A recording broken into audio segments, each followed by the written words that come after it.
ایک دن سرکار نے فرمایا، حضرت انس بن مالک کہتے ہیں حضور نے فرمایا بھی سارا دن نہ بیٹھے رہا کرو، وقفے سے ملا کرو، وقفے سے محبت بڑھتی ہے، وقفے سے ملا کرو محبت بڑھتی ہے۔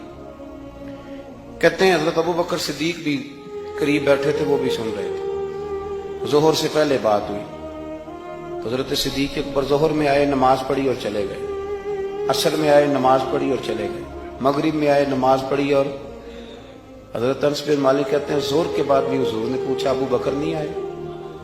دیکھ بھی لیا ہے، آئے بھی ہیں، لیکن فرمایا وہ تو نماز میں آیا تھا نا، ادھر نہیں آیا۔ عصر کے بعد پھر پوچھا ابو بکر نہیں آئے؟ آپ ذرا کبھی اس لذت کو محسوس تو کریں، ذرا دیکھیں تو صحیح یہ کیا ہو رہا۔ تیسری دفعہ مغرب کے بعد پوچھا انس یار ابو بکر نہیں آیا؟ تو حضرت انس بن مالک کہتے ہیں میں خادم تھا، قریب رہتا تو میں دوڑا گیا ابو بکر کے دروازے پہ دستک دی، میں نے کہا کیا کرتے ہو؟ حضور نے 3 دفعہ پوچھ لیا، آئے نہیں؟ کہتے صدیق اکبر دوڑے آئے، حاضر خدمت ہوئی، حضور حکم ہو؟ کہا یار تو سارا دن میرے پاس بیٹھا ہی نہیں، تو آیا ہی نہیں، تو نظر ہی نہیں آیا۔ عرض کی حضور آپ نے تو فرمایا تھا وقفے سے ملا کرو محبت بڑھتی ہے۔ تو سنو یار، میں کیا اس کا ترجمہ کروں اس بات کا، میں کن لفظوں میں ان جملوں کو بیان کروں، کہاں سے لاؤں وہ کیفیات جو یہاں پوری اتریں؟ حضور آپ نے تو فرمایا تھا وقفے سے ملا کرو محبت بڑھتی ہے۔ تو محبوب کی آنکھوں میں آنسو چمک آئے، فرمایا ابو بکر کہا تھا پر تجھے تو نہیں نہ کہا تھا۔ اور یار کہا تھا کچھ لوگوں سے، تجھے تھوڑی کہا تھا تو نہ جایا کر، تو یہی رہا کر، تو رہا کر یار، تو رہتا ہے تو میرا دل لگا رہتا ہے۔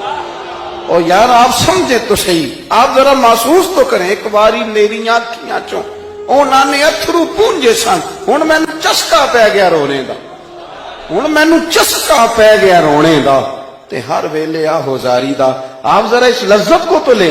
حضور نے فرمایا تو نہ جایا کر۔ آپ دیکھیں نا، آپ نے بات سنی ہوئی ہے، صرف اشارہ دینا ہے۔ حضرت صدیق اکبر نے یہ نہیں کہا تھا کہ لے جانا اور میری بڑی مقام ہے، حضور تمہیں پتہ ہے میرے بارے میں کیا کیا کہا کرتے تھے، مجھے گنبد میں دفن کر دینا، یہ نہیں کہا، پر میں لے جانا دروازے پہ رکھ دے گا۔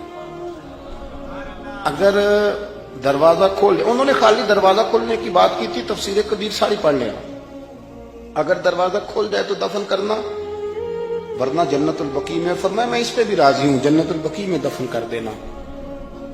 لیکن مولا علی کہتے ہیں ہم نے تو صرف رکھا تھا، اور ہم نے عرض کی حضور ابو بکر حاضر ہے۔ انہوں نے کہا تھا اگر دروازہ خود بخود کھل جائے تو رکھ دینا۔ کہتے ہیں انہوں نے تو صرف دروازے کی بات کی تھی، لیکن گنبد کا صرف دروازہ نہیں کھلا، اندر سے آواز بھی آئی، اندر سے آواز بھی آئی، لے او سجنا اساں توڑ نہیں پائی، لے سجنا اساں توڑ نہیں بھائی۔ اور درویش کہنے لگے پانی پرن سہیلیاں رنگا رنگ کڑے، اسی تے پریا اس دا جانیے جس دا توڑ چڑھے۔ آواز آئی دیر نہ کرو، حبیب کو حبیب کے ساتھ ملا دو، لاؤ قریب کرو۔ جتنا قریب رہے قربت بڑی، پیار بڑا، بات سمیٹنے لگاؤں، ادب بھی بڑا۔ اور پتہ کس طرح ادب کرتے تھے؟ حضور صلی اللہ علیہ وسلم تشریف لے گئے ایک کافر قبیلے کی صلح کرانے، فرمایا دیر سے آیا تو اثر پڑھا لینا۔ صحابہ کو پتا تھا کہ جب حضور نہیں ہوں گے تو جماعت کون کرائے گا۔ حضرت بلال نے اقامت پڑھی، صدیق اکبر نماز پڑھانے لگے، حضور تشریف لے آئے، لوگوں نے ہاتھ پہ ہاتھ مار کے حضرت صدیق کو بتایا کہ آ گئے حضور۔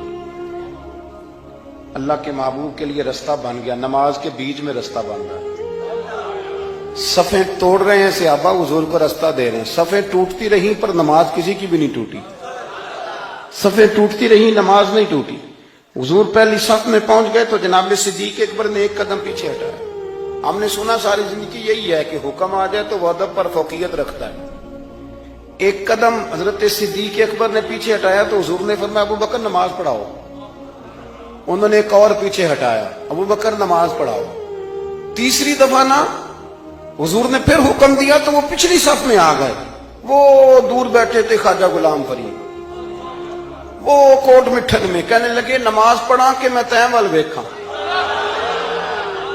نماز پڑھا کہ میں تیں ول ویکھاں، مینوں کعبہ بھول گیا بھول گئیاں نی سب سوم سلاتاں اکو یار دا فکر پہ آئی نماز پڑھا کہ میں تیں ول دیکھا اور اقبال کہنے لگے اذان تو ازل سے تیرے عشق کا ترانہ بنو اور یہ نماز تو اس کے نظارے کا ایک بہانہ بن نماز پڑھا کہ میں تیں ول دیکھا انتقابہ بھول گیا نبی پاک صلی اللہ علیہ وسلم اگلی صف میں کھڑے ہوئے مصلی پہ جماعت کرائی نماز کے بعد حضور نے نا مسکرا کے پوچھا ابو بکر میں نے 3 دفعہ کہا تھا کیوں نہیں نماز پڑھائی پھر بھی لفظ کوئی نہیں جملہ کوئی نہیں اتحیات کی حالت میں بیٹھے تھے تو ہاتھ باندھ دیا کیا جملے کہے کیا شان ہے کہنے لگے حضور اب ابو قحافہ کے بیٹے کی اتنی ضرورت بھی نہیں کہ مدینے والے رسول کو جماعت کرائے اتنا